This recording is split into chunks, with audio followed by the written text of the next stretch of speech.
Ce week-end de Pâques a été présenté comme crucial par les autorités dans la lutte contre le coronavirus. Il est en effet indispensable que la population continue à respecter les mesures de protection pour ne pas prendre le risque d'annuler tous les effets positifs des efforts consentis ces dernières semaines. La crainte est principalement que l'appel du soleil et des températures clémentes soient trop fortes et que les Suisses sortent de chez eux. Pire, se rassemblent, ce qui ferait repartir les contaminations à la hausse. Pour s'assurer de la discipline de la population, les forces de l'ordre sont à pied d'œuvre et on va en parler avec vous. Lieutenant Bruce Grabert, bonsoir. Oui, bonsoir. Vous travaillez à la police cantonale vaudoise et ce week-end prolongé n'est pas de tout repos pour vous. Alors en effet, c'est une période particulièrement chargée pour les forces de l'ordre. Nous sommes très nombreux à être présents sur le terrain pour vérifier que la population se comporte de manière correctement. On observe par ailleurs également une forte augmentation du nombre de dénonciations, ce qui a tendance à encore accroître notre surcharge de travail. C'est ce qu'on dit d'ailleurs, hein. En Suisse, dans chaque Suisse, il y a un flic qui sommeille. Alors non, non, ce que vous dites est incorrect. Et je dirais même que c'est triplement incorrect, puisque premièrement, on ne dit pas flic, c'est irrespectueux. Ah oui, pardon, un policier. Alors, en l'occurrence, un gendarme. Ah, oui, voilà. Deuxièmement, les gendarmes ne sommeillent pas. Hein, ils sont toujours sur le qui-vive, prêts à intervenir. Et quatrièmement... Troisièmement. Pardon Premièrement, deuxièmement, troisièmement. Oui, c'est ce que j'ai dit, oui. Troisièmement, on ne peut pas dormir à l'intérieur d'un Suisse, ni même à l'intérieur de quelque autre ressortissant, de quelque autre nation d'ailleurs. Bien sûr, je suis d'accord avec vous, mais c'est une expression.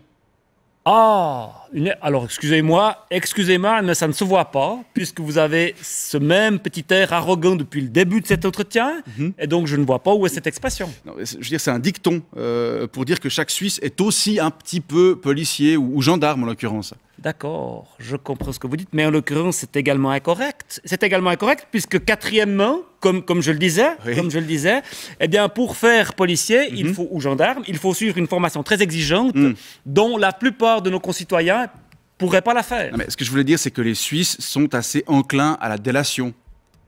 Enclins? Oui, ils ont tendance à faire de la délation. De la délation?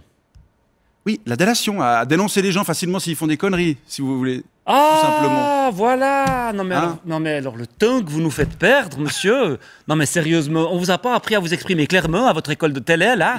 Oui, non mais alors, bref, en l'occurrence, en effet, on peut dire que vous avez raison. Je vous l'accorde. Nos citoyens ont tendance à volontiers dénoncer leurs voisins, leur famille ou autres. D'ailleurs, ne dit-on pas qu'en chaque Suisse, il y a un flic qui sommeille. Et c'est particulièrement juste en cette période particulière que nous traversons. Actuellement.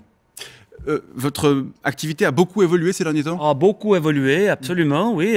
Par exemple, il y a beaucoup moins de cambriolages. Oui, ça forcément, puisque la plupart des gens sont à la maison. Effectivement, la semaine passée, par exemple, je n'ai eu qu'une seule enquête pour cambriolage à mener. En l'occurrence, il s'agissait d'un cambriolage qui avait pour théâtre le chemin de la Damater numéro 48 à Milneuf-Puy, en l'occurrence un appartement PPE, au rez-de-chaussée à gauche de l'immeuble, un appartement qui n'était pas équipé d'un système d'alarme, qui n'est d'ailleurs toujours pas, et dont les propriétaires sont absents jusqu'à la fin du mois de mai. Les voleurs ont dérobé des affaires pour une somme coquette, mais ils n'ont pas trouvé l'argenterie et les bijoux de famille qui sont encore cachés dans le buffet du salon, ni même n'ont-ils trouvé la collection de Grand Cru Bordelais qui est dans un Eurocove sous les escaliers juste à droite, après la porte d'entrée. Il y a un code d'entrée pour le réduit, la porte du réduit. Mais je vous dis, il n'y a pas d'alarme. Il n'y a rien du tout. Ah oui, d'accord. Tout va bien, on peut ouvrir la porte facilement. Très bien, le message est passé. Un seul cambriolage, alors que moi, c'est précisément pour ça que j'ai choisi de faire police. Pour courir après les voleurs. C'était un rêve de gosse. Et aujourd'hui, à quoi est-ce que je me retrouve? Eh bien, je me retrouve à devoir vérifier les distances de sécurité et compter les gens pour m'assurer qu'ils ne se regroupent pas... Au bord du lac. Par exemple, entre autres. Comment ça se passe concrètement? Eh bien, ça se passe concrètement que quand on croise des gens qui sont plus qu'un, on doit évaluer la distance qui les sépare. C'est ça, au moins 2 mètres, c'est juste. C'est ça, précisément. Et alors là, on fait ce qu'on appelle donc une évaluation. C'est un peu compliqué, mais moi j'ai un truc. Et je vais vous le donner.